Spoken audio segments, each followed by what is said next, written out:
أنفسنا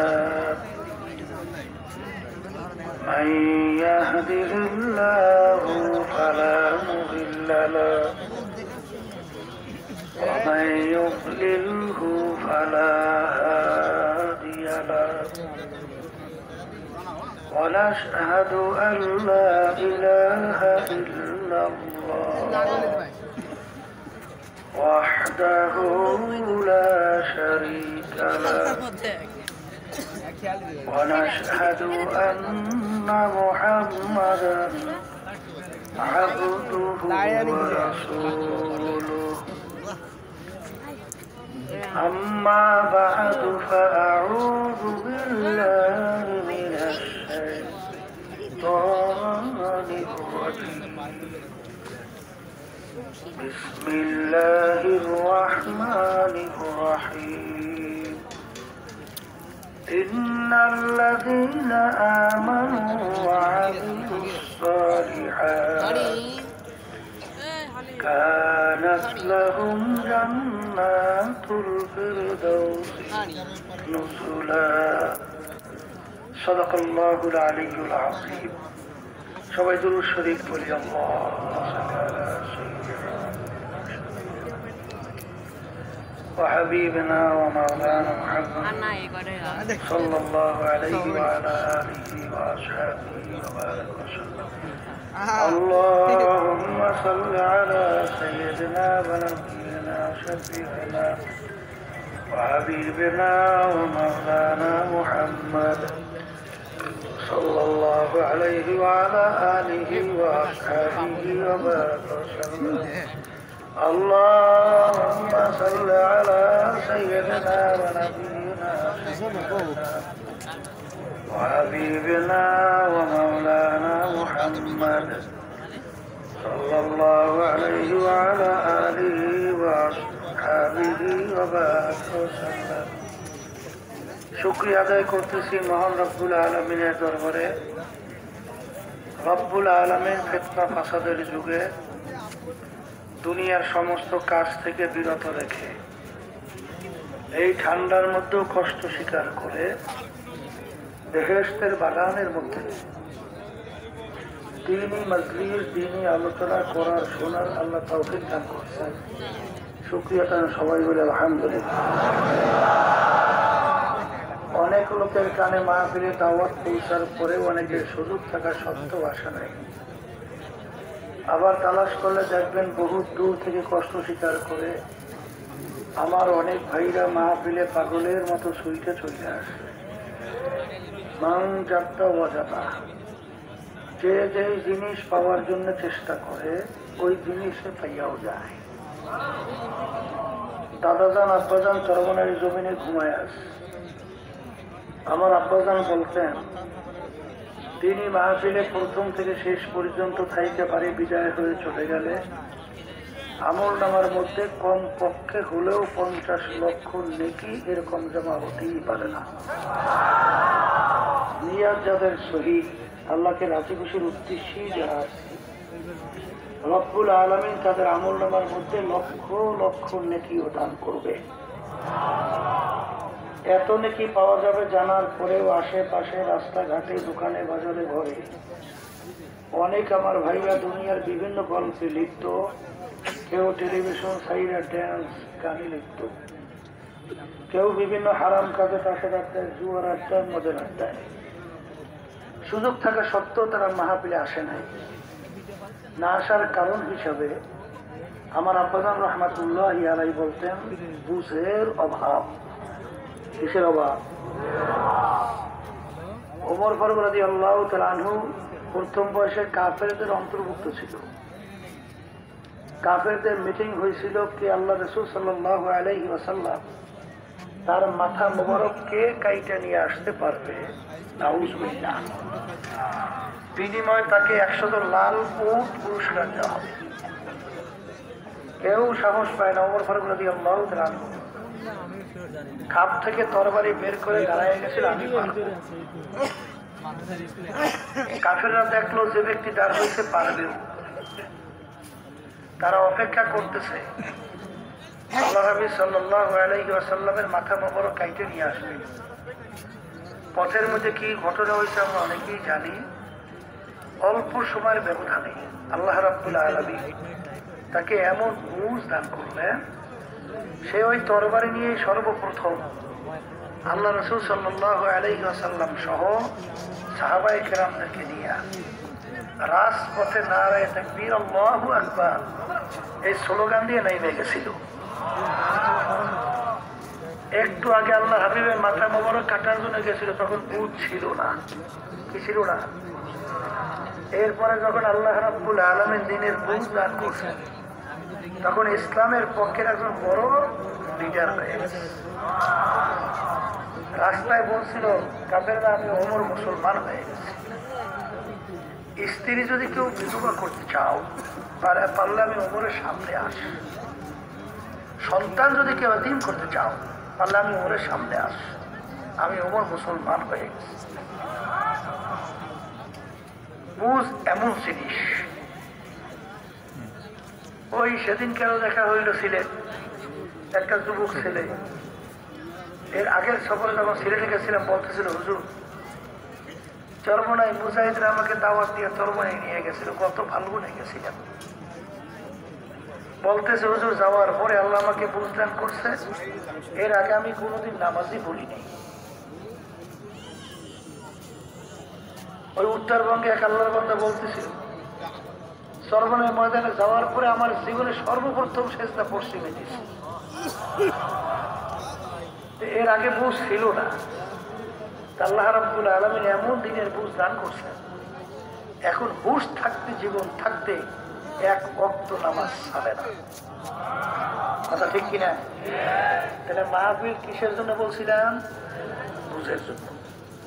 এখন কথা হলো, যারা মানুষ তারা কিন্তু বুঝবে, সে অনুযায়ী তাদের দুনিয়ার নিজের জিন্দেগিটা চালাবে।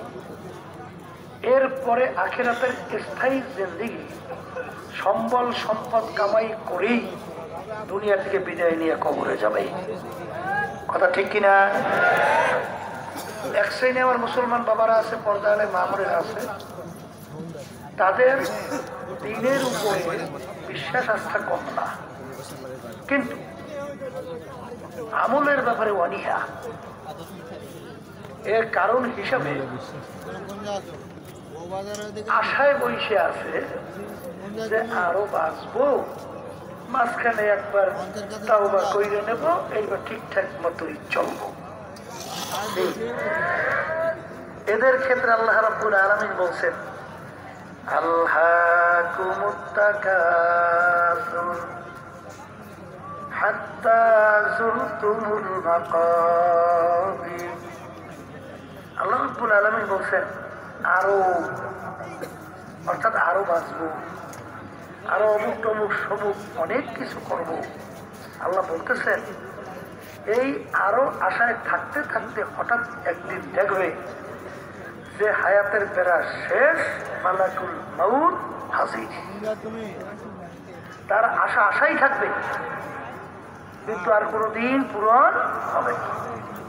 এই আশায় যে বাজানরা বসে আছে, বিশেষ করে আমার যুবকরা, আমি আমার যুবক বাজানদেরকে জিজ্ঞেস করি, বাজান তোমরা যে বুড়া হবা আর খালেস তাওবা কইরে আল্লাহর হুকুম নবীর তরিকা অনুযায়ী চলবা, নেক আমল বাড়াইয়া ইমানকে মজবুত করে কবরে যাবা, এই আশায় যারা বসে আছো, আমি সেই বাজানদেরকে বলবো যে তোমার যে অল্প বয়সের দুই একজন যুবক দুনিয়া থেকে বিদায় নিয়ে কবরে যায় নাই, আসতে বলে যায় নাই? আমার সেই মুরব্বীর অনেকে বয়স হয়ে গেছে, আপনার অল্প বয়সের লোক দুই একটা দুনিয়া থেকে যায় নাই। আপনি যে বুড়া হবেন এরকম গ্যারান্টি সার্টিফিকেট কে কে পাইছেন? পাইছেন কেউ? তাহলে আশায় যে থাকবে, বাকির নাম ফাঁকি। বাকির নাম কি? খবরদার। আলী রাদিয়াল্লাহু তাআলা আনহুকে আল্লাহ রাসূল সাল্লাল্লাহু আলাইহি ওয়াসাল্লাম প্রশ্ন করছিলেন, মৃত্যুকে কত দূরে মনে করো? আলী রাদিয়াল্লাহু তাআলা আনহু বলছিলেন, আল্লাহ রাসূল সাল্লাল্লাহু আলাইহি ওয়াসাল্লাম, আমি যখন নামাজ পড়ার জন্য ওযু করতে যাই তখন খেয়াল করে আমার জীবনের শেষ ওযু এটাই হতে পারে। সামনের ওয়াক্তের নামাজের জন্য উযু করার সুযোগ নাও পেতে পারি। আল্লাহ রাসূল সাল্লাল্লাহু আলাইহি ওয়াসাল্লাম বলছিলেন, আলী তুমি ভুল করছো, এক নামাজ থেকে অন্য নামাজ আসতে মাঝখানে অনেক সময়ের ব্যবধান। মৃত্যু তো এত দূরে না, মৃত্যু তো এত দূরে না। তুমি যখন নামাজের ভিতরে ডানে সালাম ফিরাও, বামে সালাম ফিরাতে পারি কিনা এই খেয়াল করো। এরকম ঘটনা তুই একটা আল্লাহ তো দেখায়ও, এই দেখাকে দেখায় না। ওই যে পটুয়াখালী জেলা গলা চিপে থানা সর্বনে একজন মুজাহিদ ছিল, হজরের নামাজের জন্য মসজিদের মধ্যে গেছে, ইমাম সাহেব মসজিদে আসে নাই, তাকে লোকজন ইমামতির জন্য সামনে গেছে। হজরের 2 রাকাত ফরজ নামাজ পড়াবার পরে ডানে সালাম ফিরাইয়া বাম দিকে আর সালাম ফিরাতে পারে নাই। এরপর দেখা গেল দুনিয়া থেকে বিদায় হয়ে চলে গেছে। নিঃশ্বাসের বিশ্বাস নাই, সেকেন্ডের কোনো ভরসা নাই। তাহলে বোঝা গেল আশায় থাকা যাবে না। বলেন, আশায় থাকা যাবে না। আমার বাজানদেরকে হলো পর্দা আলে মা বোনরা যারা শুনছেন, শোনেন, দুনিয়াটা ক্ষণস্থায়ী এবং দুনিয়ার ভিতরে যত সম্পদ বা যা কিছু দেখেন, আল্লাহ এবং আল্লাহ রসুলের কাছে এর অবস্থানটা কি? আল্লাহ রসুল বলছেন, আর দুনিয়া জিফাতুন ওয়া তালিবুহা কিলাব। দুনিয়াটা হলো একটা মুর্দা বা মরগের মতো, মরা। মরার মূল্য আছে কি? কোনো মূল্য আছে? পানির ভিতর থেকে মরক ভাইসে যায়, ওর পিছনে কোনো মানুষের দল দৌড়ায়, কুকুরের দল দৌড়ায়। কখন মরক নদীর কিনারে আসবে আর সেই রে ভাইরে খাবে। কথা ঠিক কিনা? আল্লাহ আল্লাহ রসুলের কাছে দুনিয়ার অবস্থানটা কেমন? মোমেন বন্দা বান্দীদেরকে আল্লাহ রাব্বুল আলামিন সান্ত্বনা দেওয়ার জন্য বলছেন, লা ইয়াগুররান্নাকা তাকাল্লুবুল লাযীনা কাফারু ফিল বিলাদ মাতাউন কালিলুন সুম্মা মাওয়াহুম জাহান্নামু ওয়া বিসাল মিহাদ। হে আমার মোমেন বন্দা বান্দীরা, দুনিয়াদারদের চাকচিক্য, ক্ষমতা, সম্মান, তাদের সম্পদ, এইটা দেখে যেন তোমরা ধোকায় না পড়ো। বলেন, কিতে না পড়ো? আবার বলেন, কি বলতে? আমি না আল্লাহ, আল্লাহ বলছে খবরদার তোমরা ধোকায় পড়ো না। কারণ ওদের এই সম্মান, ওদের এই সম্পদ, ওদের এই ক্ষমতা, আল্লাহ বলতেছেন অল্প কয়েকদিনের জন্য, এরপরই ওদের জন্য আমি জায়গা বানাই রাখছি, যার নাম হলো জাহান্নাম। আল্লাহ এবং আল্লাহ রসুলের কাছে দুনিয়া এবং দুনিয়ার সম্পদের অবস্থানটা কেমন? আল্লাহ রসুল বলেন, একটা মশা বা মাছির পাখনার মতো। একটা মশা মাছির পাখনার মূল্য আছে 1 লক্ষ। মশা মাছির পাখনা একত্রিত করিয়া যদি বাজারে নিয়ে যান, কয় টাকা বিক্রি হয়? 1 টাকা বিক্রি হয়, 5 পয়সা বিক্রি হয়। তাইলে মশা মাছির এই পাখনার যেরকম লক্ষ লক্ষ কোনো মূল্য নাই, এইভাবে আল্লাহ রাব্বুল আলামিনের কাছে দুনিয়া এবং দুনিয়ার যত সম্পদ যা কিছু বলে এরকম কোনো মূল্য নাই। তারপর আল্লাহ রাব্বুল আলামিন মশা মাছি পাখনা এর উদাহরণ দিলেন, কেন? ওর মূল্যই তো নাই।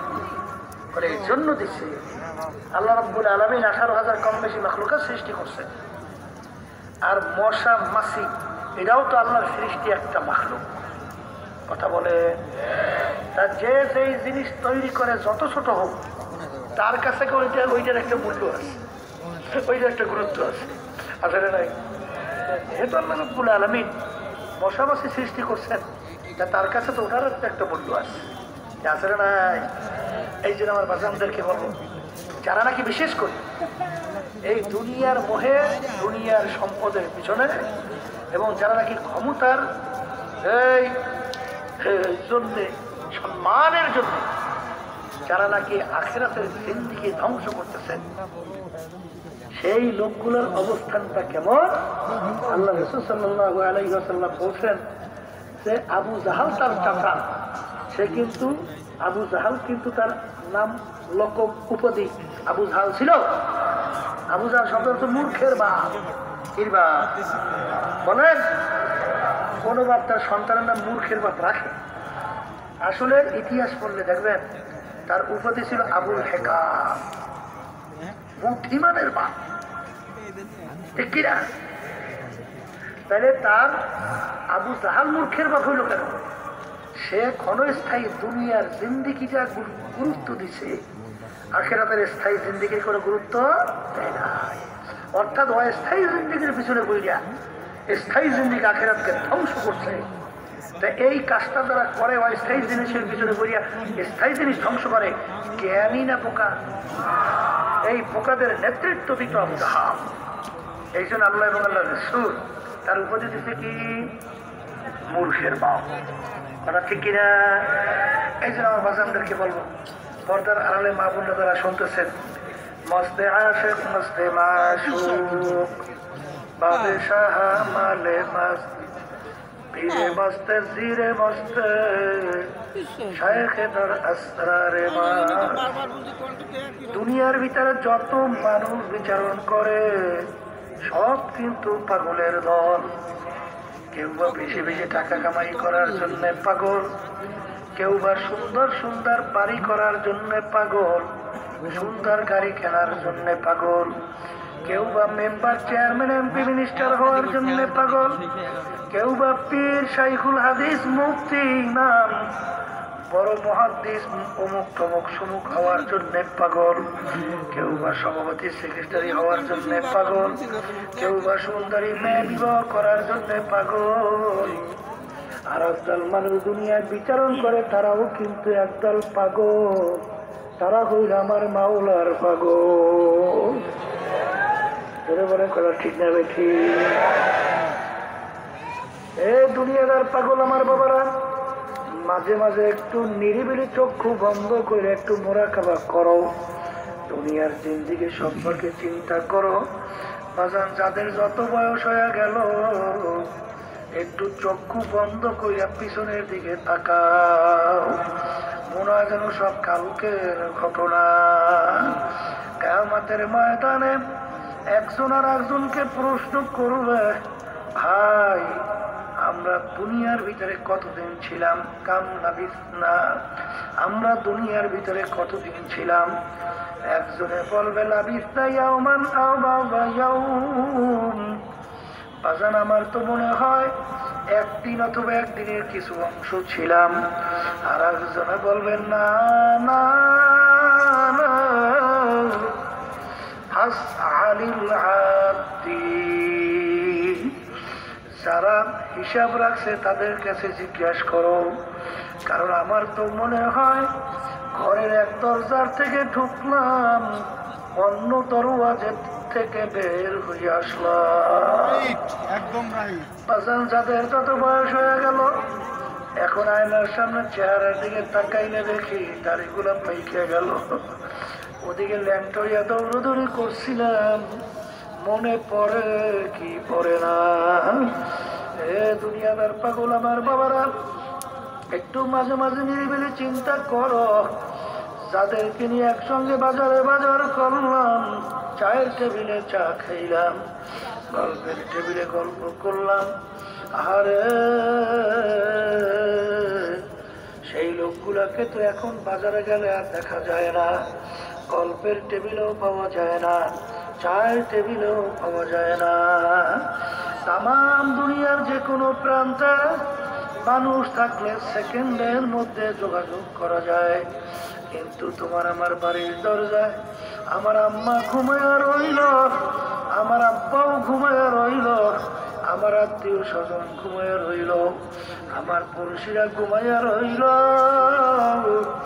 আজ পর্যন্ত খবর দিতেও পারলো না, নিতেও কিন্তু পারলাম না। এখন মনটাকে বলো, রে মন, এমন তো একদিন আসবে রে মন, যেদিন দুনিয়ার সব কিছু নিয়ম অনুযায়ী চলতে থাকবে, কিন্তু তুমি আর আমি আর থাকবো না। এ দুনিয়াদার পাগল আমার বাবারা, বাজান টাকাইতে দলের সর্দার, ওর কত পাওয়ার। আর দলীয় লোক যদি কোনো অন্যায় করে, অনেক সময় গুলি করিল মাইরে ফালায়, অনেক সময় কত শাস্তি প্রয়োগ করে। ওর মাতুব্বারি সরদারি কতক্ষণ বাজার পুলিশের হাতে অ্যারেস্ট হওয়ার আগ পর্যন্ত। যখন পুলিশের হাতে অ্যারেস্ট হইয়া যায়, বুট দিয়া যখন ওকে লাগতায়, ওকে পাড়ায়, যখন হাড্ডি গুন্ডি ভেঙে ফেলায়, কোথায় যাবে ওর সারগিরি, কোথায় যাবে ওর সরদারগিরি, কোথায় যাবে ওর মাতুব্বার গিরি, সব নিমিশে শেষ হইয়া যায়। এ চক্ষু খোলা দুনিয়া আমার বাজানরা, আজকে দুনিয়ার ভিতরে আমার বড় লোক বাবারা, ক্ষমতা সম্পন্ন বাবারা, এ অন্য অন্য বাজার সম্মানিত আমার বাবারা, এ পর্দার আড়ালের মা বোনেরা, আজকে দুনিয়ার ভিতরে স্বাধীনতা পাইয়া আমার মালিক তোমাকে আমাকে দুনিয়া পাঠাইয়া আমার মালিক ঘোষণা করলেন, আমি তোমাদেরকে তোদেরকে আমি ঢিল দিলাম, স্বাধীনতা দান করলাম। কেন? লিয়াবলুয়াকুম আইয়ুকুম আহসানু আমালা, পরীক্ষা নেয়ার জন্য, পরীক্ষা করার জন্য। ছাত্রছাত্রী 3 ঘন্টা পরীক্ষার হলে পরীক্ষা দেয়। 3 ঘন্টার মধ্যে সে যা মনে করে তা লেখবে, তাকে বাধা দেওয়ার কোনো আইন কিন্তু নাই।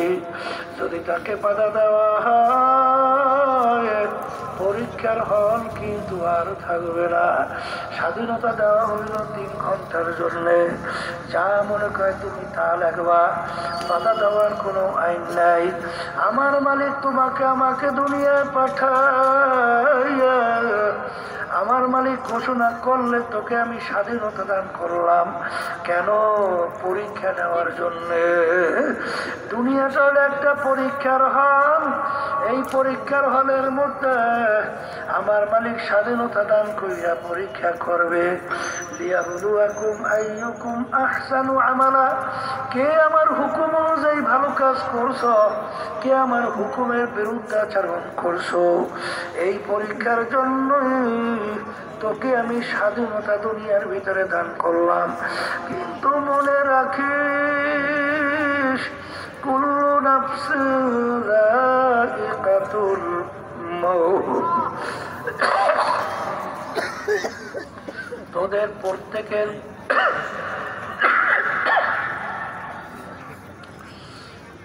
আমি মৌতের বসি মুখের ভিতরে লাগাইয়া আমি তোদেরকে স্বাধীনতার হলে চাইয়া দিলাম। বাজান যখন বসিওয়ালা বড় মাছের মুখে বসি লাগায়, লাগার সঙ্গে সঙ্গে মাছ দৌড় দেয়, মনে হয় যেন মাছ ডাইকা বলে, বসিওয়ালা আমি তোমার থেকে ছুটে চলে আসি। আর বসিওয়ালা ডাক দিয়ে বলে, মাছ রে, তোর মুখের ভিতরে আমি বর্ষি লাগাইয়া ছাইরা দিছি, তামাম পুষ্কুনি ঘর করতে করতে দুর্বল হইয়া পেটখানা যখন পানির উপরে ভাসাইয়া দেবি, আস্তের উপরে তোকে আমি ধরিয়া নিয়ে আসবো, আর তুই থাকতে পারবি না। আমার মালিক তোমাকে আমাকে ডাক দিয়া বলে, হে ক্ষমতা সম্পন্নরা, হে সম্মানিত, হে টাকা পয়সার মালিকেরা, আরে দুনিয়ার ভিতরে তোদেরকে আমি ঢিল দিয়া দিলাম, যেরকম ইচ্ছা সেরকম ঘর, কিন্তু মনে রাখি তোদের মুখের ভিতরে মৌতের বর্ষি লাগাইয়া ছাইরা দিলাম। ঘর ঘর ঘর, যখন তোর হায়াতের বেড়া পার কইরা তুই যখন তোর বাড়ির বিছানায় পাটখানা মৌতের ভাসাইয়া দিবি, আমার আজরাইল যখন তোর বাড়ি ধরে সিটি বাজাইয়া বসবা, যত ডাক্তার কবিরাজ তোকে চিকিৎসা করুক না কেন, যত ইনজেকশন পুশ করুক না কেন, রাখতে কিন্তু আর পারবে যাত্রীরা ভালো করে মনকে বোঝাও, তারপর দুনিয়া থেকে বিদায় নিয়ে কবরে রওনা করো। আজকে আমার মালিককে চিনলাম না, কার প্রেমে পড়লা, কার পরিচয় পড়লা, আর কার জন্য জীবন শেষ করা। বাজান আমার মালিককে চেনা, তারপর দুনিয়া থেকে বিদায় নিয়ে কবরে রওনা করো।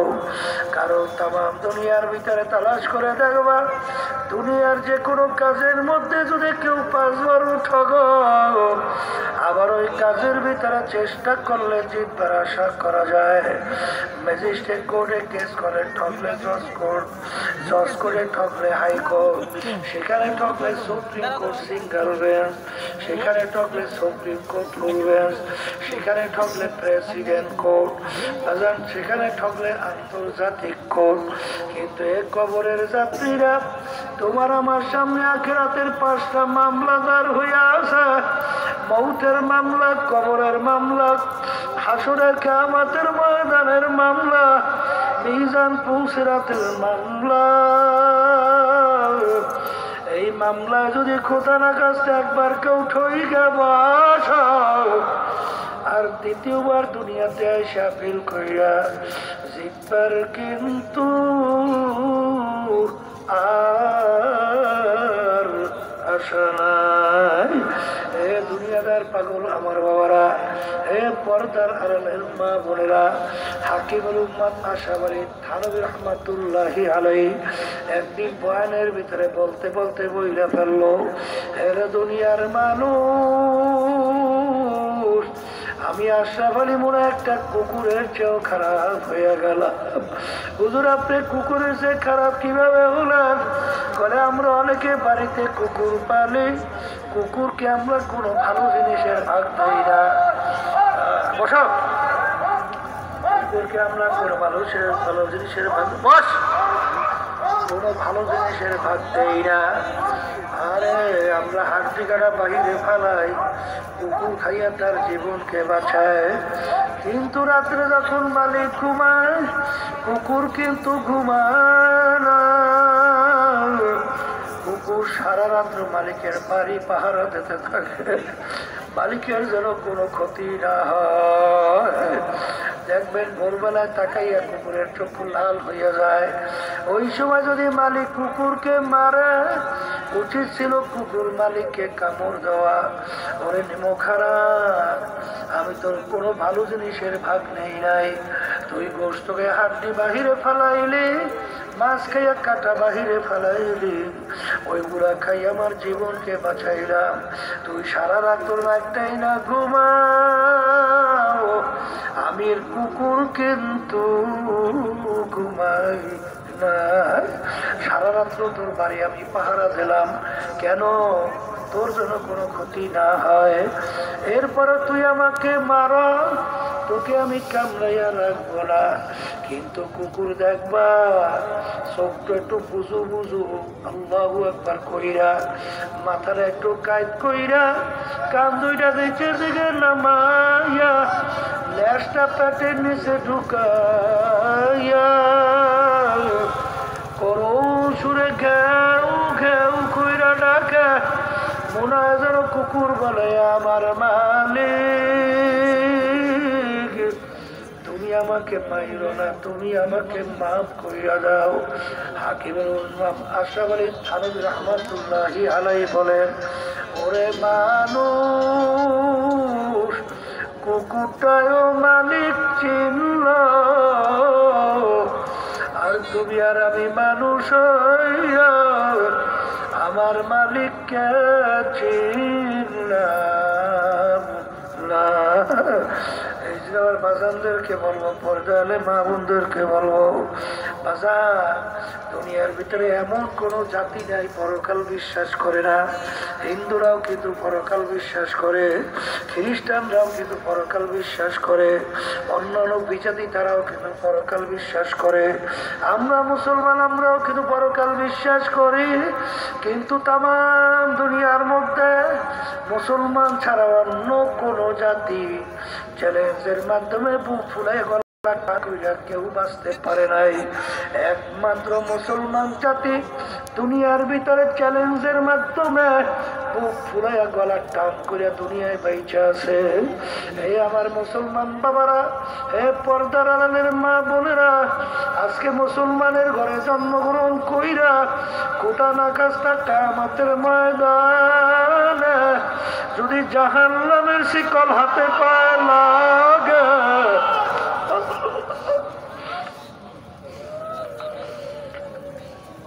এর চেয়ে কপাল পড়ার সারে জাহানে হইতে পারে না। বাজান, এই জন্য আমার আব্বাজান রহমাতুল্লাহ আলাইহির মুখে শুনতাম, আমার আব্বাজান প্রায় বলতে, যেই মামলার তদবির নাই তার কিন্তু খালাস নাই। যেই মামলার তদবির নাই তার কিন্তু খালাস নাই। দুনিয়ার যে কোনো কাজের ভিতরে তুমি যদি শ্রম না দাও, ওই কাজে ভালো ফলাফলের আশা করা যায় না। আরে দুনিয়ার যে কোনো কাজের ভিতরে তুমি যদি চেষ্টা না করো, ওই কাজের কিন্তু ভালো ফলাফলের আশা করা যায় না। আর দুনিয়া মাজরাতুল আখিরাত, এই দুনিয়াটার আখিরাতের ফসল সম্পদ কামাই করার জায়গা। এ কবরের যাত্রীরা,